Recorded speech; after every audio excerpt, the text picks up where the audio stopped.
Hi friends, कैसे हैं आप लोग। SM टू लोकगीत वीडियो चैनल पे आप सबके बहुत बहुत स्वागत है। अगर चैनल पे नए हैं तो प्लीज चैनल को सब्सक्राइब कर लीजिएगा और बगल में बेल आइकन घंटी है उसको प्रेस कर लीजिएगा कि जब भी हम वीडियो अपलोड करें तो सबसे पहले नोटिफिकेशन आप सबके मिले।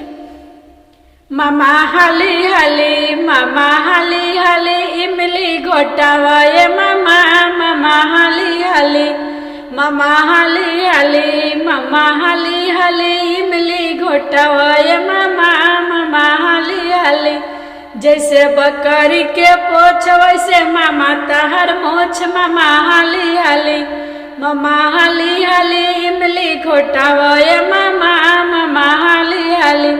काहे मड़वा में बनल बड़ा घोच, मामा हाली हाली, मामा हाली हाली, इमली घोटावा ये मामा, मामा हाली हाली।